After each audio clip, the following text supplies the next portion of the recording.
நடிகை சிம்ரன் அவங்களோட திரைப்பயணத்தை தொடங்கி 30 வருஷம் நிறைவடைஞ்சிருக்கு. அதை கொண்டாடுற விதமா சமீபத்தில் இவங்களுக்கு விருது கொடுக்கப்பட்டுச்சு. இந்த விருது விழாவில் சிம்ரன் வெளிப்படையா பேசின விஷயம் பெரிய சர்ச்சையை ஏற்படுத்துச்சுன்னு தான் சொல்லணும். அதுல சிம்ரன் என்ன சொல்லியிருந்தாங்கன்னா, நான் ரீசெண்டா என்னோட கோஸ்டாருக்கு மெசேஜ் பண்ணியிருந்தேன். நீங்க அந்த ரோல் பண்ணது ரொம்ப சர்ப்ரைஸா இருந்துச்சுன்னு சொல்லியிருந்தேன். அந்த நடிகை அதுக்கு ஆன்டி ரோல் பண்றதுக்கு இது எவ்வளவோ மேல்னு ரொம்ப முட்டாள்தனமா பதிலளிச்சாங்க. எனக்கு ரொம்ப கஷ்டமா போச்சு. நான் என்னோட ஒப்பீனியனை சொன்னேன். அதுக்கு இப்படியா பதில் கொடுக்கறது? நான் 30 வருஷம் இந்த இண்டஸ்ட்ரியில இருக்க காரணம் என்னோட உழைப்பு மட்டும்தான். எந்த ரோல்ல நடிச்சாலும் பிடிச்சு நடிக்கணும். டப்பா ரோல் பண்றதுக்கு ஆன்டி ரோல் பண்ணிட்டு போலாம் அப்படின்னு ரொம்பவே ஆதங்கப்பட்டு பேசியிருந்தாங்க. சிம்ரனோட இந்த ஸ்பீச் சோஷியல் மீடியால மிகப்பெரிய பேசு பொருளா மாறிச்சு. பலருமே சிம்ரன் இந்த நடிகையை தான் சொல்றாங்க, அந்த நடிகையை தான் சொல்றாங்கன்னு நிறைய நடிகைகள் பேரை சொல்லிட்டு வந்தாங்க. ஆனா நிறைய பேர் சொன்னது சிம்ரன் ஜோதிகாவை தான் சொல்றாங்க.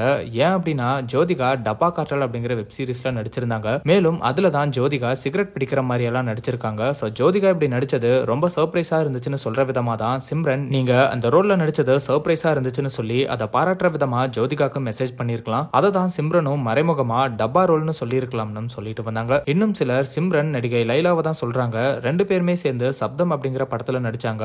சோ அதை மீன் பண்ணி தான் கோஸ்டார்னு மறைமுகமா லைலாவை சொல்லியிருக்காங்கன்னு இப்படி சிம்ரன் ஜோதிகா இல்லனா லைலாவை சொல்லியிருக்கலாம்னு கமெண்ட் பண்ணிட்டு வந்தாங்க. ஆனா சிம்ரன் எந்த நடிகையை பத்தி சொன்னாங்க அப்படிங்கறத இன்னுமே ரிவீல் பண்ணல. இந்த நிலையில ஆக்ட்ரஸ் லைலா இதை பத்தி வெளிப்படையா பேசியிருக்காங்க. அவங்க இன்ஸ்டாகிராம் ப்ரொஃபைல்ல சப்தம் படத்தோட கேரக்டர் லுக்கை ரிவீல் பண்ற விதமா போஸ்ட் பண்ணிருக்காங்க. அதுல ஒருத்தர் நீங்க தான் சிம்ரனுக்கு அப்படி ரிப்ளை பண்ணீங்களான்னு கேட்டிருக்காரு. அதுக்கு லைலா சிரிக்கிற வகையில நான் என் கூட நடிக்கிறவங்களையும் ரசிகர்களையும் மேலும் எந்த ஒரு மனுஷங்களையும் அவமதிக்க மாட்டேன் அப்படின்னு சர்ச்சைக்கு முற்றுப்புள்ளி வச்சிருக்காங்க. மேலும் இந்த போஸ்ட்லயே வேற ஒருத்தர் அவங்களோட சப்தம் பட கேரக்டர் வேஸ்ட்னு சொல்லியிருக்காரு. அதுக்கும் லைலா தேங்க்ஸ் ஃபார் வாட்சிங்னு ரிப்ளை பண்ணிருக்காங்க. லைலாவோட இந்த ரிப்ளையை கவனிச்ச பலரும் நெகட்டிவ் கமெண்ட்க்கு இப்படி ஸ்போர்ட்டிவா ரிப்ளை பண்ற லைலா எப்படி சிம்ரனுக்கு அப்படி ரிப்ளை பண்ணிருப்பாங்கன்னு கமெண்ட் பண்ணிட்டு வராங்க. சோ சிம்ரனே இந்த சர்ச்சைக்கு ஒரு பதில் கொடுக்கறாங்களா அப்படின்னு வெயிட் பண்ணி பார்க்கலாம்.